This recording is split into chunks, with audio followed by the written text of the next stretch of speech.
Dans la marche avec Dieu, il y a des choses qu'on peut le faire comme si comme des blagues, mais c'est une réalité spirituelle. Comme avec le Seigneur.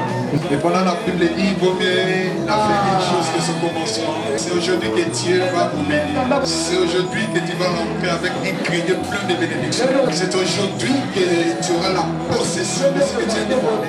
Et tu crois cela? Tu crois cela?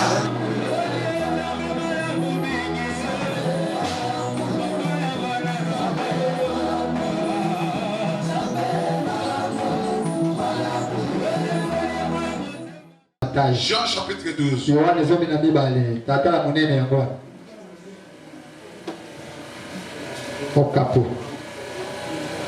Jean 12, 20. Quelques Grecs du nombre de ceux qui étaient montés pour adorer pendant la fête s'adressaient à Philippe et Bésaïda en Galilée. Il lui dit avec instance, Seigneur, nous voudrons voir Jésus. Philippe alla le dire à André, puis André et Philippe le dire à Jésus. Matthieu 25.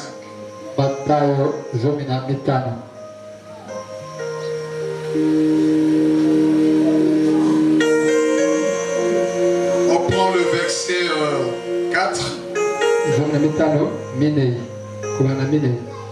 Non, on prend le verset 6. Au milieu de la nuit, on cria, voici l'époux, allez à sa rencontre. Alors toutes ces vierges se réveillèrent et préparaient leur lampe. Les folles dirent aux sages, donnez-nous de votre huile quand nos lampes s'éteignent. Les sages répondirent, non, ils n'auraient pas accès pour nous. Allez plutôt chez ceux qui jetez-en pour vous. Pendant qu'elles allaient en acheter, l'époux arriva. Ceux qui étaient prêts entrèrent avec lui dans la salle des noces. Et la porte fut fermée. Plus tard, les autres vierges vinrent et dirent, Seigneur, Seigneur, ouvre-nous. Mais répondu, je vous le dis en vérité, je ne vous ne connais pas. Veillez donc, parce que vous ne savez ni les jours, ni l'heure. Que Dieu bénisse sa parole. Nous sommes toujours dans notre grand thème que nous développons tous ces temps. Dans nos enseignements. Seigneur, nous voulons voir Jésus. Nous voulons voir Jésus. Est-ce que tu peux dire, Seigneur, nous voulons voir Jésus? Alors tu vois, Seigneur, nous voulons voir Jésus. Amen. Je te demande. Ce demande ont besoin d'une réponse. Pour ces gens qui ont demandé, nous voulons voir Jésus. On n'avait pas répondu. Mais on a renvoyé dans une autre dispensation où le Fils de l'homme sera glorifié. Or, dans cette époque-là, le Fils n'était pas glorifié. Il était dans une autre dispensation pour Israël. Mais ils ont venu venus en retard. Où il y a un changement de la dispensation. Oh, et dans les réponses, il a renvoyé ses foules au temps de la grâce. Au temps de l'église. Au temps des nations. Les brebis qui sont à travers les nations. Où il est venu travailler pour les ramener dans la bergerie d'Abraham. Dans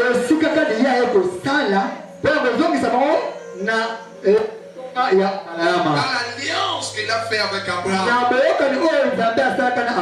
Parce qu'Abraham avait des fils qui sont physiques et les fils qui sont des étoiles.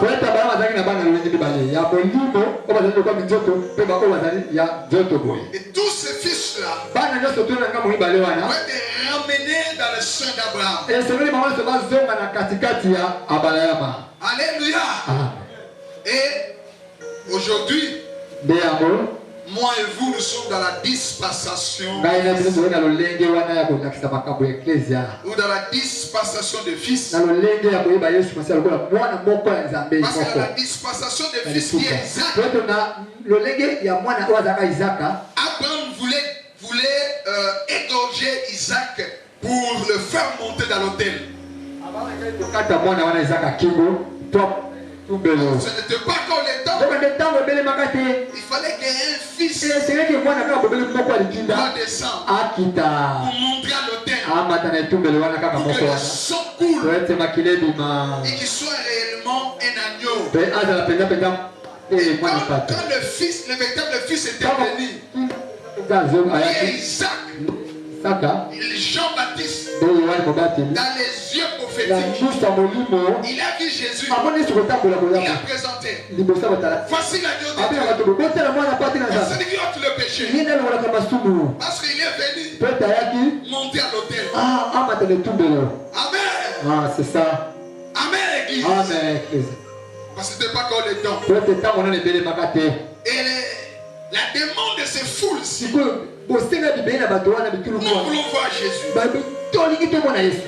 Mais le temps de voir Jésus n'était pas encore passé. Le temps c'est déjà passé. C'était le temps où lui-même, son âme était troublée. Il est troublé par rapport à quoi? Par rapport aux fils d'Israël. Par rapport aux brebis qui sont en dehors. Parce qu'il doit faire un travail. Il dit, Père, délivre-moi. Mais lui-même, il revient lui-même. Dans les Écritures, le but par lequel il est venu, il dit, je suis venu jusqu'à cette heure. Il est venu pour faire quoi? Pour accomplir les Écritures. Bien-aimé dans le Seigneur, dans la troisième partie, où nous parlons, Seigneur, nous voulons voir Jésus. Encore monter encore pour que l'Église puisse comprendre le temps où nous sommes maintenant. Parce qu'il y a une autre catégorie. Ils vont aussi venir ces jours-là. Oh, ces jours, les sons de la trompette sont là. C'est là qu'on a lu des Écritures. Et dans le verset 4, il dit, au milieu de la nuit, voici l'époux. On dit, allez. Oh, ces jours-là, le même fou, ils sont venus demander à Philippe, nous voulons voir Jésus. Mais pour ces gens ici, on cria. Une autre personne crie. Voici l'époux. Au milieu de la nuit, on cria. Voici l'époux. Allez à son rencontre. Amen. le vierge ont écouté d'abord les cris. Et le message qui passait dans les cris, c'est le message des temps de la fin. C'est le message qui nous prépare pour rencontrer le bout qui doit venir. Parce qu'il y a une promesse dans Jean 14, verset 1 jusqu'à 3. Il dit ceci, que votre cœur ne se trouble point. Votre cœur ne se trouble point. Croyez en Dieu et croyez en moi. Je dois aller préparer une place. Là où je serai, vous aussi, vous serez là-bas. Il est parti. Il est en train de préparer une place. C'est pour cela il a dit, je ne vous laisserai pas comme ça. Je vous laisserai une autre personne qui est le Saint-Esprit. Voilà pourquoi nous sommes dans la discussion du Saint-Esprit. Le Saint-Esprit est là, disponible. N'attendez pas au moment où on va s'élever pour rencontrer les bouts. Tu vas arriver comme cette foule. Comme cette foule. Comme cette foule. Jésus va ramener où? Le temps de la grâce. Le moment où tu vas constater quelque chose. Ne permet pas de voir Jésus. On va te ramener au temps de la tribulation. On va te ramener au temps de la tribulation. Bien-aimé, ne pensez même pas d'aller au temps de la tribulation. Ne pensez même pas ça. Ne pensez même pas ça. D'aller au temps de la tribulation.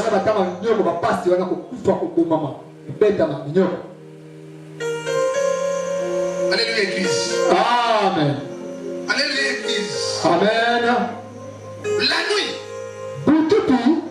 représente l'état d'obscurité.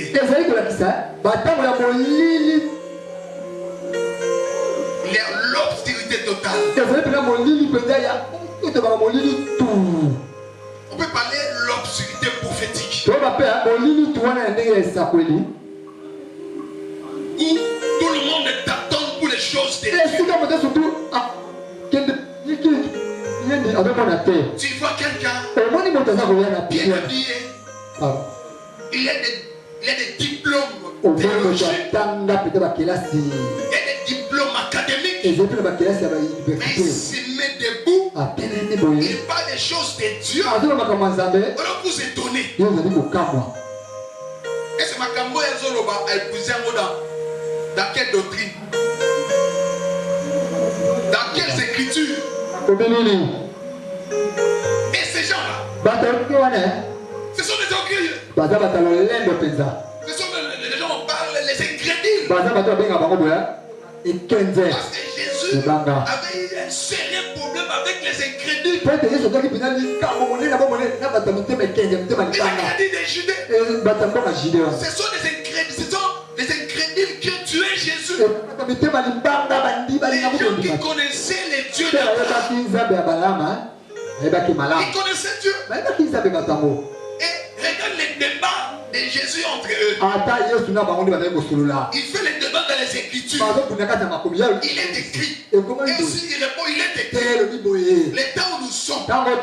L'état où les Écritures. Tout se fait à travers les Écritures. À travers la Bible. Mais il y a une chose.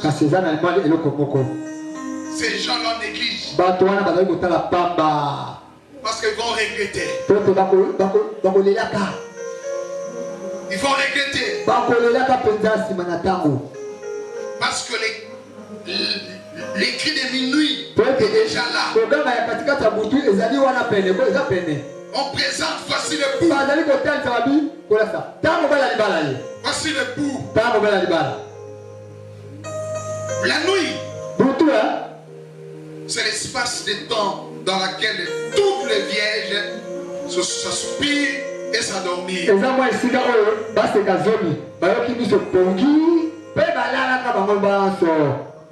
C'est-à-dire les temps où les gens dorment sur le plan prophétique.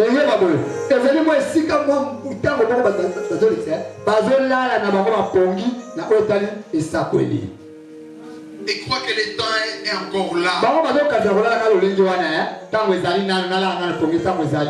Et crois que ce qu'ils te font là, et aussi on va voir Jésus. Oh, il y a déjà un médicament qui est là. Le médicament qui est là maintenant. Il faut avoir la soif. Alléluia. Amen. Parce que Jésus avait dit, si quelqu'un a soif,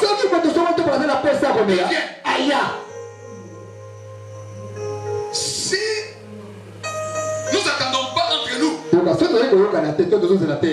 aller à la source, qui est la personne de Jésus. Cherchez Jésus. Envoie cette soif-là. Allez dans la source d'eau vive où l'eau coule. C'est l'eau-là. On commençait à couler depuis l'éternité. C'est l'eau-là qui est l'esprit de Dieu. Et entré dans le temps. Il coule.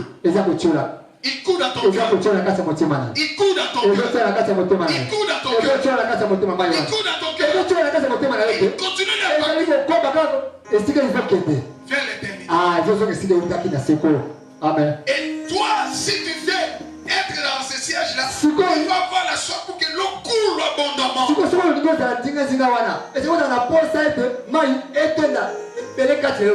Manque de soif dans ton cœur. Manque de soif de chercher Dieu continuellement. Il y aura la sécheresse. La sécheresse en vous, c'est l'incrédulité. Tu prétends être chrétien. Tu prétends être né nouveau. Tu prétends que j'ai la connaissance des Écritures. Il défend des jeunesse à l'Apocalypse. Mais les choses spirituelles, vous êtes dehors. Hors du camp. Même pas en dehors de la table d'assignation. C'est même dans le parvis. Peut-être tu auras même des chances pour le corps. Toi, tu es hors du parvis. En dehors du tabernacle. Il faut que la porte du tabernacle s'ouvre. Pour la porte, c'est la personne de Jésus. Où Jésus dit dans Jean 10, verset 9, je suis la porte. Je suis la porte. Je suis la porte. Si quelqu'un entre, il sera sauvé. Il dit encore, il rentrera. Il sortira. Ah, j'aime ça. Il rentrera.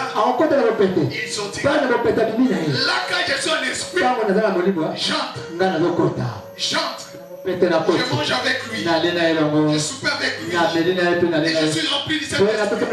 De la plénitude. Quand je descends, quand je sors, j'ai ainsi dit le Seigneur. Le message des temps-ci, le message d'aujourd'hui, la volonté de Dieu d'aujourd'hui pour toi. Parce que Dieu parle. Parce que Dieu parle. Dieu dirige. Dieu dirige. Il nous oriente. Il veut que nous marchions ensemble. Voilà pourquoi Dieu nous conduit. Nous guide à travers son esprit. Il dit dans le proverbe 20, il dit l'esprit de l'homme et les lampes de l'éternel. Ton esprit est l'âme de l'éternel. Parce que vous avez le Saint-Esprit. Parce que vous avez le Saint-Esprit. Le Saint-Esprit éclaire ton esprit. Voilà pourquoi ton esprit est lampe de l'éternel. Comme ton esprit est lampe de l'éternel, c'est lui qui vous conduit, c'est lui qui vous dirige. Parce que vous entrez en esprit avec lui. Et vous sortez, comme nous sommes sur la terre, tu marches, mais parce que tu viens recevoir. Ainsi dit le Seigneur, tu es averti. Quand vous entrez, Dieu peut te parler du présent, du futur. Il peut te montrer des choses qui vont se passer, même dans 10 ans, dans 20 ans, dans 100 ans. Abraham a dit cette grâce. Quand il est rentré, le Seigneur l'a montré. Il a dit la chose que je t'ai promis, que tu t'inquiétais dans ton cœur. Tu m'avais dit, voilà, je vais te montrer tes descendants vont aller dans les captivités. Là, il restera 400 ans. Et après, ils vont sortir. Là, dans le présent, dans sa présence, Dieu l'a mené à part pour te montrer choses qui vont arriver 400 ans. Et c'est Dieu-là, et Dieu d'Abraham, il n'est pas changé. Il est le même. Il est le même. Aujourd'hui, éternel, il peut te montrer des choses que tu cherches. Parce qu'il y a la porte. Entre dans cette porte. Entre dans cette porte. La porte est encore ouverte. La porte est encore ouverte. La porte est encore ouverte. Il faut avoir la soif de chercher Dieu. Avoir la soif de chercher continuellement. Il faut avoir la soif des choses spirituelles. Des choses spirituelles. Parce que tu es un esprit dans un corps de chair. Tu es esprit. Ton Père est esprit. Notre royaume est spirituel. Amen. Les gens qui voulaient voir Jésus physiquement, Jésus était là. Ils vont ramener dans l'état de la grâce. Mais aujourd'hui, les promesses pour toi est là. Jésus est là. Amen. Faites attention mes frères. Parce qu'on dit au milieu de la nuit, où il y a l'obscurité. C'est le temps de chercher Dieu dans la prière. Dans la méditation. Dieu vous éclairera. Dieu vous guidera dans le C'est-à-dire que les temps-ci, quand tu cherches Dieu, Dieu va t'éclairer. Voilà maintenant ici.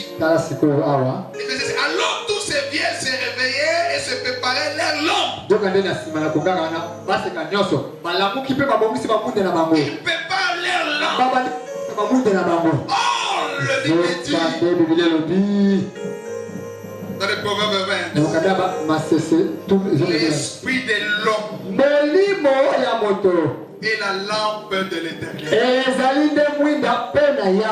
Les autres versions disent le souffle de l'homme et la lampe de l'éternel. Ton esprit et la lampe de l'éternel. Est-ce que tu peux lever le main? Est-ce que tu peux lever le main? Fais cette déclaration. Mon esprit. Mon esprit. Alors tu vois mon esprit. Mon esprit. Et la lampe de l'éternel. Et la lampe de l'éternel. Mon esprit. Mon esprit. Et la lampe de l'éternel. Et la lampe de l'éternel. Acclamez le Seigneur. Il est vivant. Amen. Ton esprit. Et la lampe de l'éternel. Mais c'est vierge ici.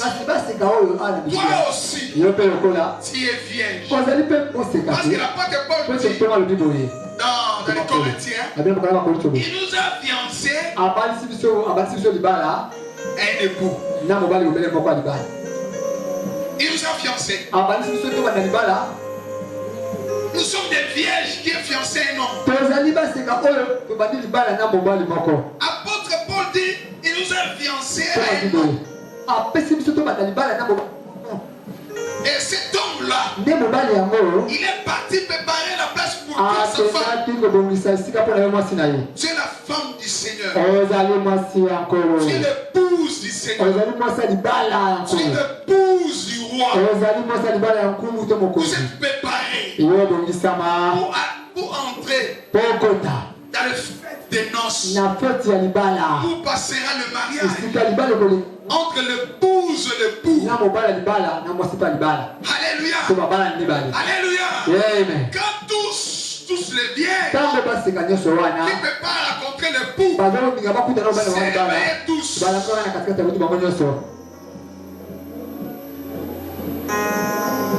C'est le temps où nous sommes. Tout le monde s'est réveillé. Il y a les réveils des temps de la fête. Mais dans ces réveils-là, il y a des catégories. Il y a des catégories qui prétendent pas toujours la loupe. Leur guerre. Ils défendent les Écritures.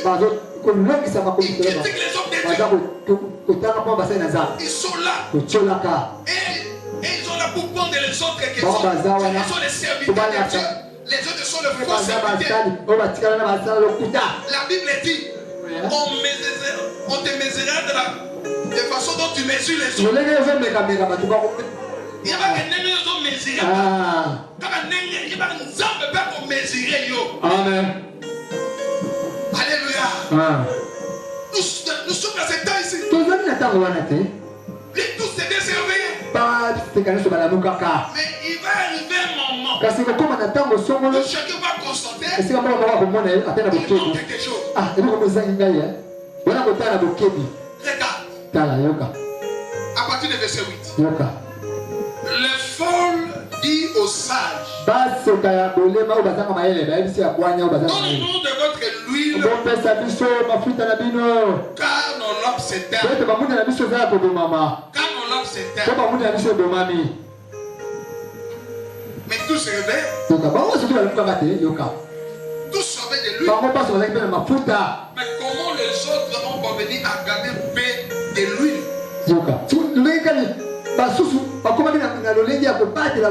Mais comment les autres ont arrivé que l'huile manque même dans ces lampes-là où il ne veut pas la lumière? Et à cause de ça qu'ils n'ont pas cette huile, l'huile ici, c'est l'image du Saint-Esprit. Et ils constatent qu'ils n'ont pas le Saint-Esprit. Oh, il ne peut pas monter sans le Saint-Esprit. Parce que nous sommes scellés. C'est le Saint-Esprit qui fait le travail. Il nous a scellés pour les jours de la rédemption.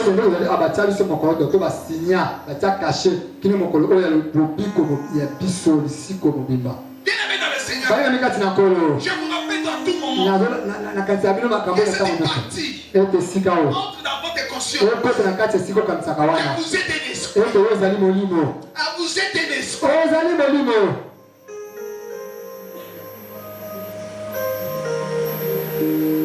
Il y a une âme qui vit dans un corps de chair. Vous êtes un esprit. Vous avez une âme qui vit dans un corps de chair. Donc tu es un être spirituel. Parce que Dieu fait à la ressemblance de ton Père. Et que le Père est esprit. Toi aussi tu es esprit. Quand Jésus va venir, ils vont prendre les choses, les gens qui sont des esprits, qui sont dans les corps des chair, qui vivent dans un corps de chair. Ces gens-là, ils vont disparaître ces jours-là. Ils vont disparaître ces jours-là. Alléluia. Amen. Alléluia. Amen. physique de l'homme meurt, tango njoto oyo ya mabele oyo ya makila na mai okufa ekele na kunda l'esprit continue à vivre. molimo kokoba nango kobika bomoi Même si tu meurs maintenant, ata soki okufi on te met dans un cercueil. batie oyo na kati Pour nous les chrétiens, mpo na biso bakristo yoka nous sommes dans la joie. tozalaka na Parce que la esengo personne se repose. poso moto akende kopema Dans son esprit vit. molimo ezali kokoba L'esprit ne meurt pas. molimo ekufaka te L'esprit ne meurt pas. molimo ekufaka te Vous êtes un esprit. yo oza molimo Mon frère, vous êtes un esprit. ndugu yangu bazali molimo Ma soeur, vous êtes un ndugu yangu mwasi esprit. ozali molimo Dans un corps de na chair. kati ya nzoto oyo ya makila na mai yango ntina nini Les temps où nous sommes, ntango c'est tozali le temps de nourrir ezali l'esprit. ntango ya kolesa molimo C'est le temps de nourrir ezali l'esprit. ntango ya kolesa molimo Autrement dit, koloba lisusu boye c'est le temps. eza ntango oyo Ton esprit molimo oyo ya yo est connecté ekangema dans les trônes du Seigneur. na kiti ya bokonzi ya nzambe to ngwende. Alléluia. La partie de l'homme, cette partie de l'homme là, eteni wana ya moto ozoloba wana qui est esprit, oyo ezali molimo est éternel. yango ezalaka seko Il ne libela na meurt pas. libela yango ekufaka te ezalaka libela na libela Mais la foule kasi pipeli na bato qui ont demandé, nous voulons voir bitu Jésus. oyo baye kotuna tolingi tomona yesu Les vierges folles aussi baseka wana mpe ya liboma demandaient aux sages, ata asengaki mpe ya donnez-nous de koania votre huile, pesa biso mafuta na bino car nos lampes s'éteignent. pete banguta na biso ebomami C'est-à-dire, elingi oyo bakoyoka comme le verset dit, l'esprit de l'homme, mokapoli boye molimo ya moto ezali mwinda ya yawe ces gens-là, bato au wana lieu que leur esprit esika te milimo na soit bango la lampe de l'éternel, ezala mwinda mpo na yawe parce que ces gens ont entretenu bato wana leur lampe babongisaka bamwinda na bango baseka par la wana soif des choses na spirituelles, posa ya makambo ya molimo par la soif de chercher na Dieu, posa ya koluka par nzambe la soif de na boire nzela ya de l'eau vive, posa komema mai ya pepe par la soif na posa de wana contrôler talaka dans la vie na quotidienne, bokebi na bomoi ya mokolo dans na la vie mokolo de chaque na jour, bomoi ya mokolo na mokolo l'écoulement ndenge nini mai eza motiola mai ezotiola na mitema na bango pour que tout ce qui se fait soki en lui bango zali kosala makati na produit ye des fruits. ame ebota mbuma Produit des fruits. ebota mbuma Et ces gens ici, bato wana lolenge oyo ils ont constaté batalaki na bokebi qu'ils n'ont ete pas l'huile. tozala mafuta te mama Comme ye l'huile n'est pas là, ekolo ezali te l'âme s'éteint. ndenge babongi Pourquoi l'âme ekufi s'éteint?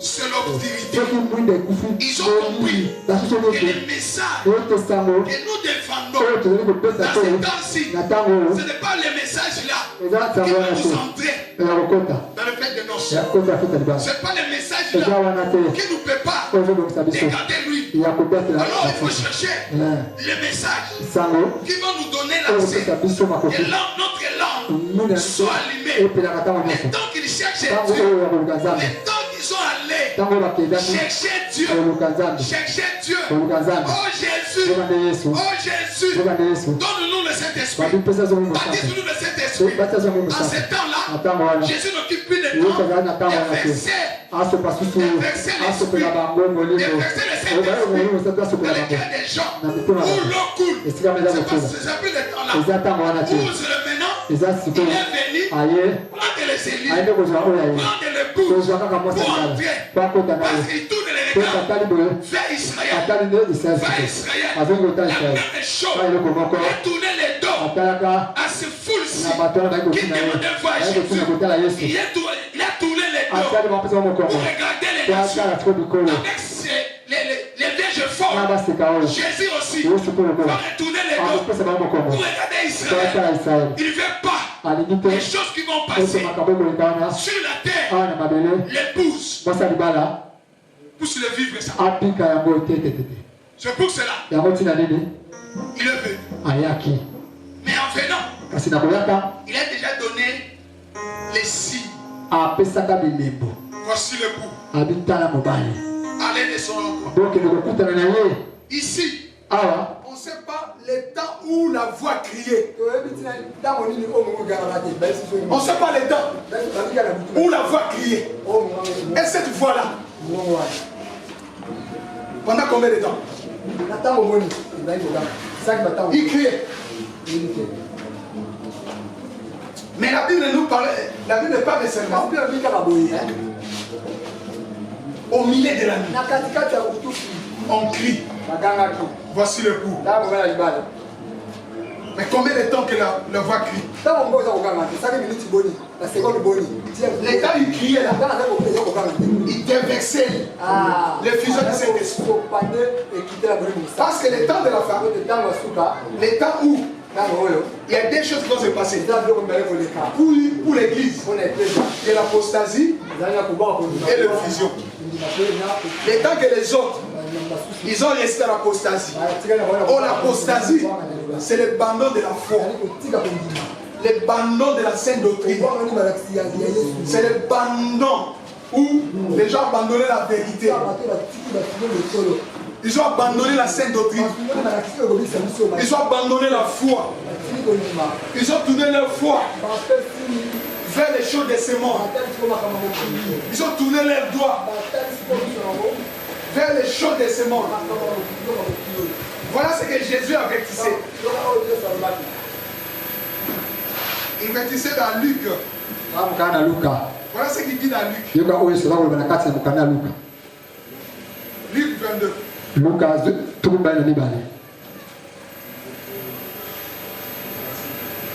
Dans Luc 21. À partir du verset 34. Il dit, voici. Prenez garde à vous-même. Il dit, prenez garde à vous-même. Toi, vierge sage. Toi qui es élu du Seigneur. Toi qui es l'épouse du Seigneur.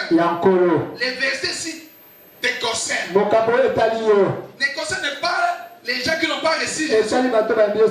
Mais ça concerne les gens qui entendent les promesses. Quand il va revenir nous voir, il dit à ces gens-là qui sont dans cette époque, les temps de l'apostasie, les temps de la fusion du Saint-Esprit. Prenez garde à vous-même. Des craintes que vos cœurs s'appesantissent par l'excès de manger.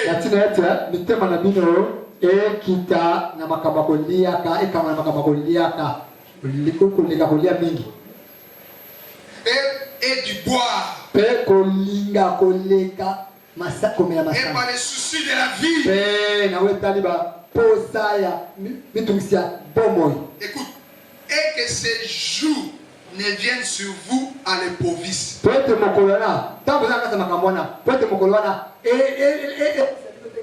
Dans ces jours-là, écoutez tous la voix, voici la boue. Allez à son rencontre. Allez à son rencontre. Voici la boue. Là, l'époux n'est pas comme. Ils ont seulement écouté la voix. Mais l'époux n'est pas encore là. Mais ici on dit. Prenez garde à vous-même. Des craintes que vos cœurs sont présentés.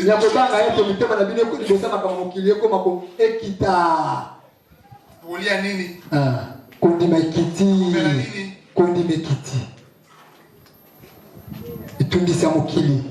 Kuna sombo. Yoka. Asoma balopam.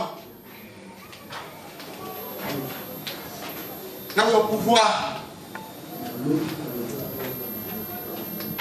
N'a pas ta grade. Vous êtes même capable de retenir un poison. Pour que soit fonction. Yoka. Vous êtes capable de. Il y a que 4 filles à Moninga. Pour que soit libana. Bakazo Luka Azwa Nyos Aso Mamanda Atama la voiture d'Elix Les hommes abêtés Les hommes droits na osu ampo C'est ton droit. Alléluia. C'est l'ensemble. Attendez le temps de Dieu. Mais mon thème na yo et dans la raté na mon nini le bala kona les amis bongo et voilà son bijou et voilà son téléphone. On doit pas venir même à côté quand nous sommes dans yo. Pas penser au téléphone ya cher. Vous n'ont pas venir. Vous avez mobile là-bas. Parce que vous en avez besoin bon. Il me dit prenez garde. ezali bakokopenda matolo Ceux qui ont eu l'avertissement, ne vous permettent que vous gardez lui. Et c'est votre maison dans la main. Ceux qui m'ont commis au-delà de ma pensée dans yo. Donc, comment on a montré bien dans l'église. C'est un bagola. Et t'as ceux qui n'ont pas. Attends, on va venir à l'église. Est-ce que nous avons besoin de ceux qui n'ont pas? Nous avons besoin de l'emballage. Nous avons besoin de. Nous avons besoin de monter malade. Dans l'église, n'a gagné papa. N'a l'éna. N'a n'a sala. N'a on le tia comme elle. Vous avez le gars qui 12 heures de bête. Vous avez 12 heures. Et les qui? Carnaval. Vous avez dit, prenez garde. bokeba Ma camarade, on va aller dans le temps, ils sont dans ça. On s'en va, prenez garde. bobatela bokeba bino mpenza Souci à vie. Souci à le cannibale. Souci à le cambon. On se voit dans mon bon malibal. On va loin. Sans avenir. Mais sans avenir. Bobo Tiba. Tu es Bobo Takiba. On a qui a avenir. Tu comprends la vacole. Tu comprends mon avenir. Et bien, souci à vie. Ils sont poussés à divorcer. Souci à vie. Ils sont poussés par crime. Souci à vie. Ils sont poussés par tout. Parce que là, au délai, on va vous s'arrêter. Souci à vie. Ils sont poussés par comme un méchant. Méchant. Vous avez un beaucoup. Pour vos voisins, vous l'avez sur son lieu. Il y a les sous bonjour. Vous avez mon kilo de Tigabino. Ils sont pas de relier à la sauce. Et quel est le rapport entre mort et n'importe quoi à la sauce? Quand vous démaligounia à l'irrité, il y a des cas sur le pôle. Il y a des morts, mais les gens ne savent pas. Nous savons pas faire le lobby. Souci à vie. Parce que c'est, comme les gens savent, on va la télé, on va qui toque. Surtout pas là-bas, ceux qui ont moins, on va la télé, et les gens vont qui toque. On peut la dire c'est, excusez, c'est excusez. Et là-bas, au somba qui a quoi? Tout le reste à somba qui peut pas là. Remarquez ce qu'on a dit qui tombe, aux autres les gars. T'as là-bas, on m'a mis tellement à battre. Donc, vous avez un problème, il y a un problème. Quand t'as le problème, vous avez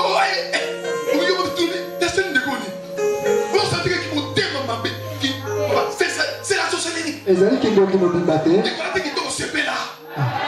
Ça va sur le coup.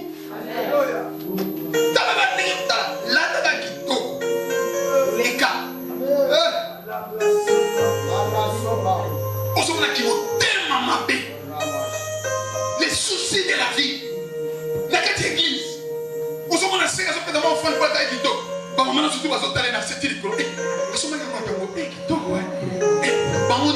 On va se payer ici, ma putain. On dit que c'est on est la malade. On dit que nous sommes bango. On dit lobby batu bagay na vie que nous lukango. Dimanche lundi, bango be balatia. Alléluia. On dit que nous des ego sale malaka. Bango se balatia. Souci à vie. Batu ba vivre la concurrence. On demande un quartier. Pourquoi ça tombe? On veut comment nous tomber. À sauver voiture. À sauver ma crédit. Nous allons somber les kiwans. Parce qu'on vit dans la concurrence. Et je pousse à parler aussi de la kiss. Les soucis de la vie. Alors il dit. Dans le bout. Il viendra comme un filet. C'est comme ça qu'il est venu.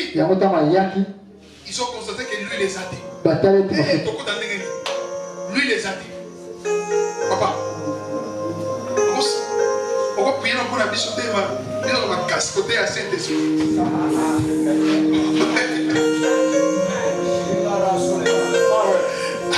Dieu de la parole. On va la terre encore clair, non? Bible, ils ont parlé dans le sens de la parabole. Nous on doit parler clairement. Peut-être pour là. Il faut qu'on voit les Saint-Esprit. Il faut qu'on monte Comment Dieu mange avec toi. Comment Dieu te bénit. Comment Dieu vous utilise. La critique d'ailleurs. A senti que trop parler. Les temps ont poussé à peine sont déjà trop tard. Alléluia. Les temps ont commis qui dit ça. Avec humilité. Ces gens ici, les enfants, les vieux folles ici, ce sont les enfants de Dieu, les chrétiens. Nous sommes tous sur la terre. Mais chacun a sa position de faire des choses. Ce sont les gens orgueilleux. Il faut que lui ait la connaissance. Il négligeait les domaines du Saint-Esprit. Il négligeait les domaines spirituels. Tous ces gens qui parlent des choses spirituelles, ce sont les occultistes. Ce sont les occultistes. Quand ils parlent des choses spirituelles, donc ces choses spirituelles, des enseignements spirituels, des réalités spirituelles. Et quand il démontre ça, il dit que non, c'est les occultistes. Ici. Quand ils vont constater, la commune qui dit ça, la commune surtout, oh papa Timothée, l'immissaire n'a pas de pamba, la négligence au pamba, ou elle est le gonzame. Timothée parle lui, dans Dozali n'a pas sur le plan prophétique. Il y a on a équipé voisin, je m'occupe de moi-même. Parce que le pour, l'enlèvement est individuel. La Bible dit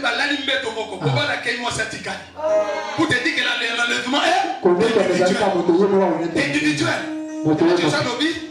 Il y a à partir de verset 14, prenez garde à vous-même. Prenez garde à vous-même. Prenez garde au couple. Prenez garde en famille. Non. Prenez garde à vous-même. Mais prenez garde. Les enfants, prenez garde à vous-même. Femme mariée, prenez garde à vous. Toi, homme, prenez garde à toi-même. Individuel.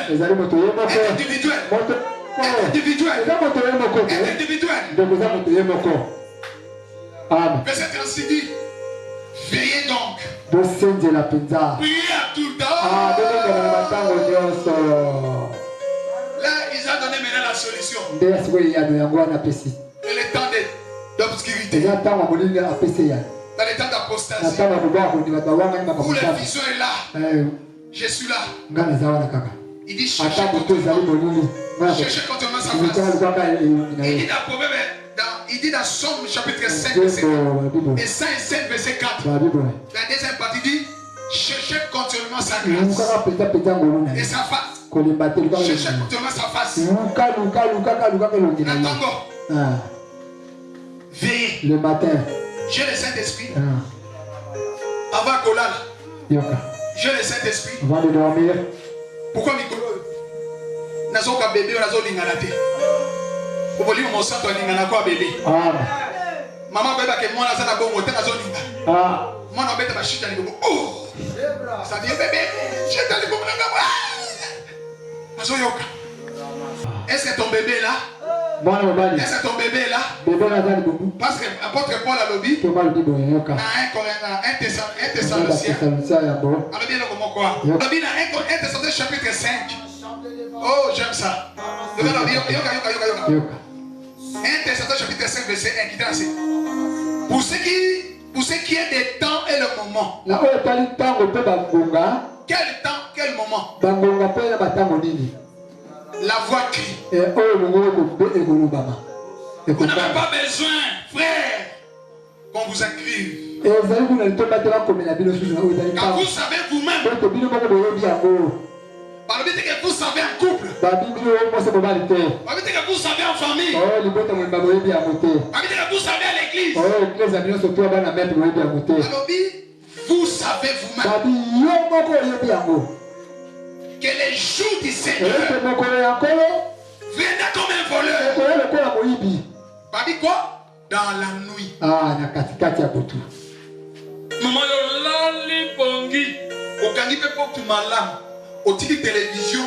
otiki mbongo, otiki ni, on a mukana tongo, porte polele, télévision ezate, bago ezate, mbongo ezate, osimi mutu, okoluka wapi, trace pe ezate. Nzambe azolekisa yo, mokolo pe akoya, ekozaka lolenge wana. Amen. Omi satandaki te. Olali na kutu na ba problème. Opesi papa mokongo, papa pesi mama mokongo. Olali na bakanda.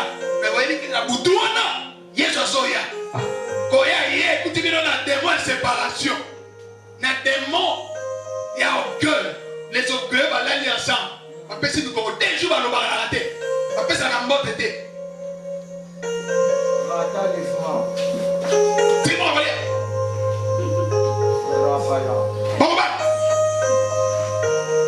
On dit que la soda. Amen. Mais sont des chrétiens. Amen. Pas sur l'église. Pas sur la télé. Dans l'église. Moi, mon avocat. Vous allez bien. Vous allez bien. Vous allez finir le bon. Vous savez pas la suite de l'église. Amen. C'est ça. Mais ce que moi Jésus va venir à ce temps-là. Les jours du Seigneur viendront comme un Yoka. Quand les hommes diront paix et sécurité, alors il soudain. L'esprit prendra comme les douleurs de la fatigue. Ils prennent la femme enceinte. La Bible dit ils n'échapperont point. Dans le moment où il n'a pas, je vous dis que na kobota na 9 minutes bo selanga na zoya. Bo selanga na zoya na rien. OK de lelo na kobota ka siko koma. Beba lobi na zoki na. Pas ceci. Ya no zo. Ani soko ya mama abi lelo te. Oko sa moment ni semaine zo bundala. Mais amutu mususu ko kaska. Bébé on appelle si mutabi.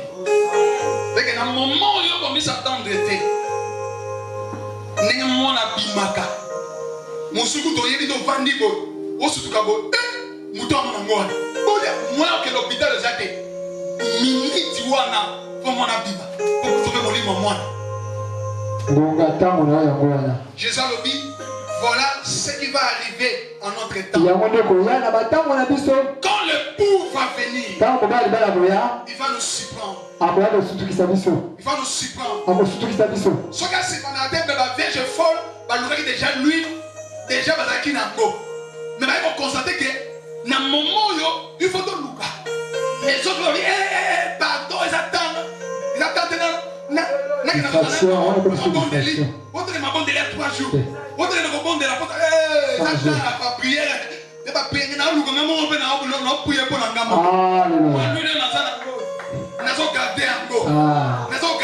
pour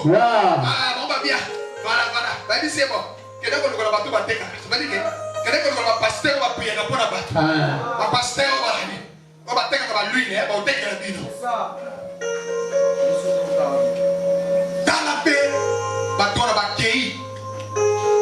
Inde baluki. Bazaki sur bazuline. Bazaki sur que bazuline. Pour bazonga kiti. Bazonga na tembe. Bazonga tembe koko. Na foi koko Seigneur. Ouvre-nous. Ouvre-nous Seigneur. Ouvre-nous. Yesu atali baba mitaba sobo. Yoka. Yesu moko apesa une réponse. Il est monté dans vivant. A répondre qui déjà ma vierge folle. A répondre qui va. Quand il était encore lui-même vivant. A répondre qui déjà va. A répondre qui va déjà. Moi bazonga qui va obeta wana. Tanga fungola qui yoka message apesa qui va. Nous sommes dans Matthieu chapitre 6. Yoka chapitre 7. Yoka Yesu répondre qui déjà va. Ah, ça vivant. Je réponds partout. Déjà.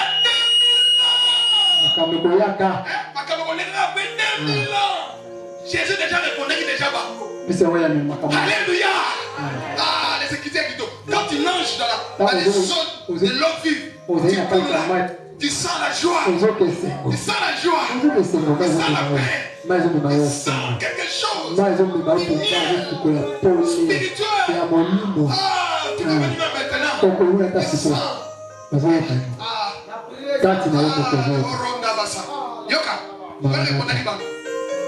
Matthieu chapitre 7, verset 21.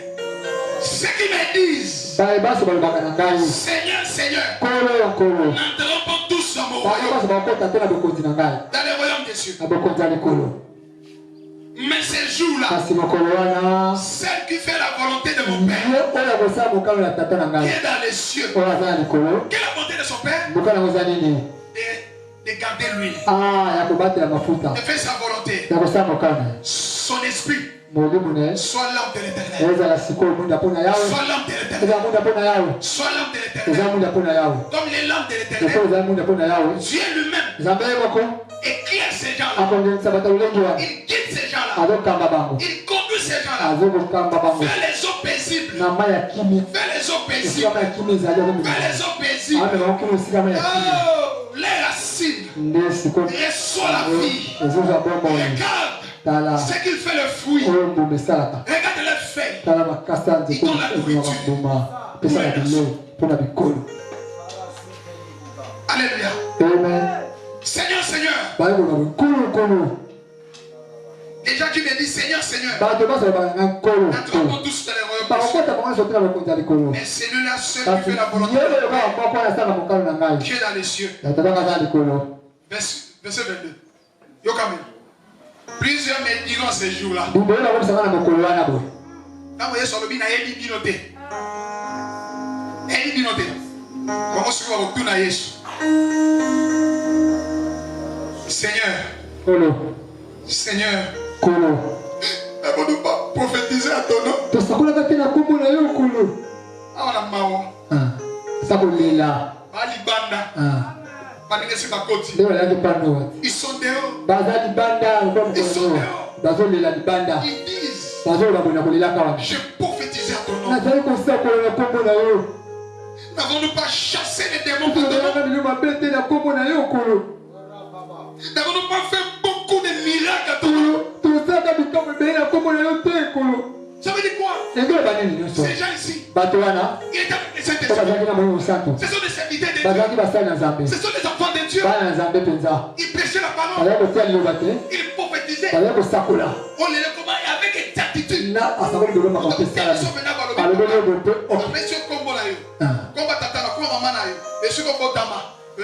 village Nabino. Après, c'est comme Bakoko Akufa. Après, c'est dans la troisième génération, la deuxième génération. Mais on décrit comme on salema. Mais on vit en mot. Alors, vite que Batola Nyo soit pour tête. Nous avons présenté le lingéaba. Il prophétisait au nom de Jésus. Il fait des délivrances. Des délivrances énormes. Oh, église, vous avez une délivrance. Vous dites que avec une crainte. Chasser un démon. Vous avez dit que vous coussez. Au nom de Jésus, au nom de Jésus, normal. Mon coup fait une église. Au nom de Jésus, réveille-toi. Vous t'avez ici. Vous avez dit que vous avez cet exemple. On va les enseignements. On a critiqué mon douté. On a donné un enseignement. Ok. Alléluia. Amen. Mais mon colowana, il y aura réponse à Jésus. Alors, dit, on a 23. Alors il leur dit ouvertement, je vous ai jamais connu. Et de moi. Vous qui commettez l'iniquité. Iniquité. Les choses qui suivent. Les choses qui attissent le Saint-Esprit.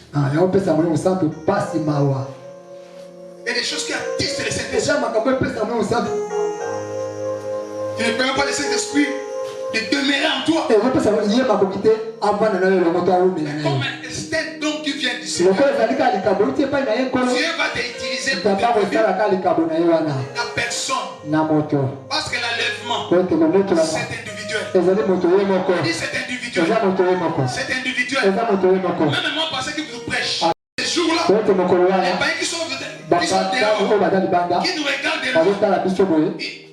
ils viendront demander. Est-ce que passer Jean-Robert l'église même pas accueilli?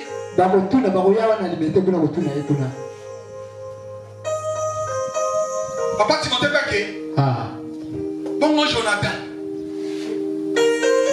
Bon mon Maboké. Bon mon interprète. J'y sais interprète. Ah salut. Bako tout non bako tout ne bato baza o bazaka physique. Bako tout na. Bien-aimé dans le Seigneur. En retournant de moi-même. À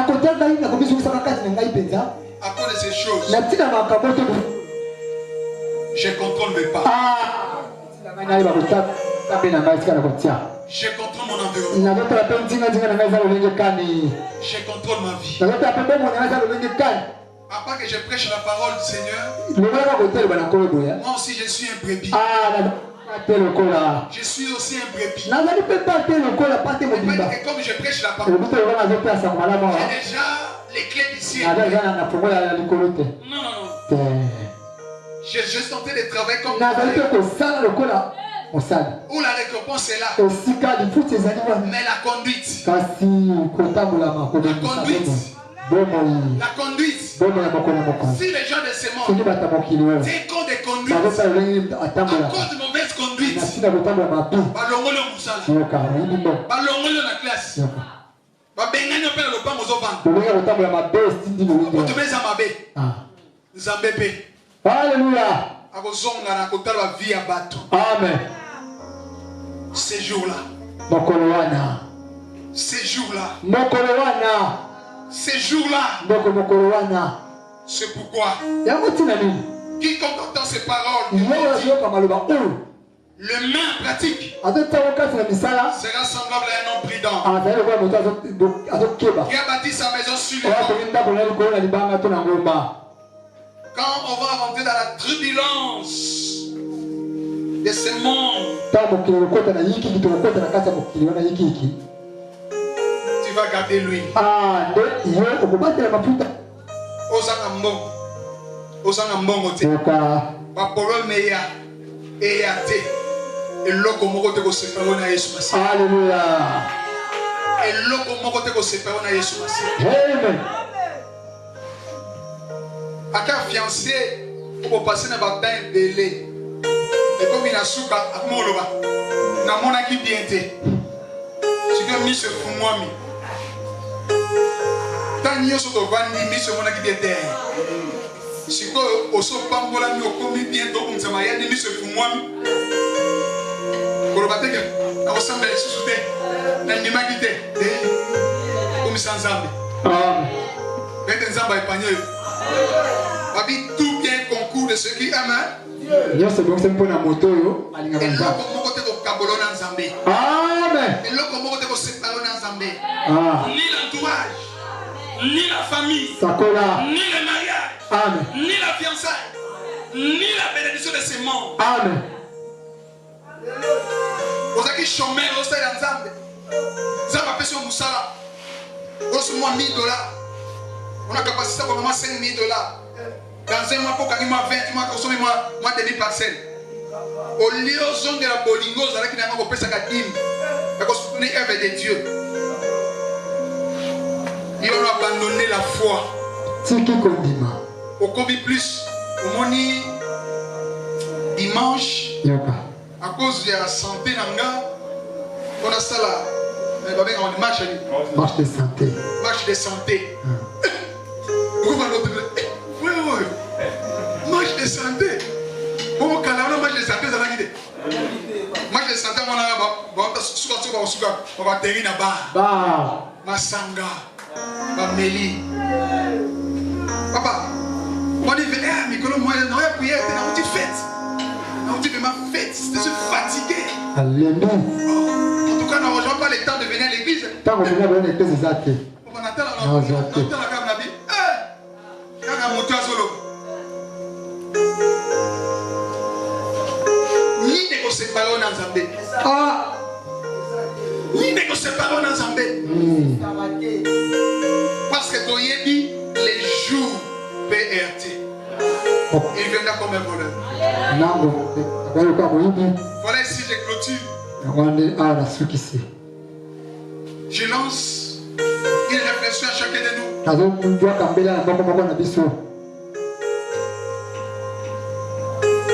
Matthieu chapitre 7, jusqu'à 24. Allez le méditer. Allez le méditer. Est-ce que tu es le Saint-Esprit? Est-ce que tu cherches continuellement sa grâce? Est-ce que tu veilles de la présence du Saint-Esprit dans ta vie? Est-ce que tu veilles? Il y a les temps. Oh, lui, Goya, il faut tout le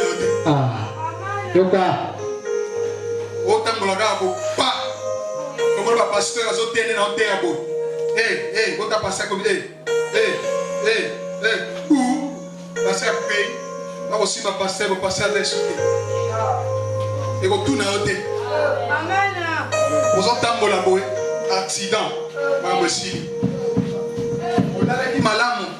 Vous passez une botte. Le bien attendre. Comment le 6 heures? Vous avez dit que la couture en a yo. Terminus. Je m'en bats que nous retournons au bêta. Dans la chambre, dans la bousayo, va coutir au sokomi malili.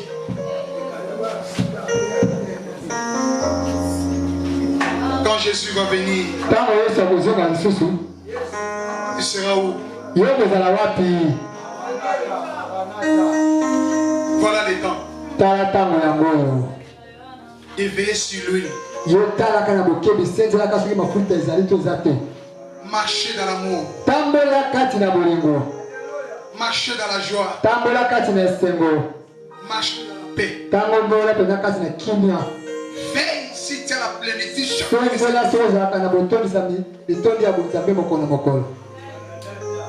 Prépare jour au jour. Soyez prêts.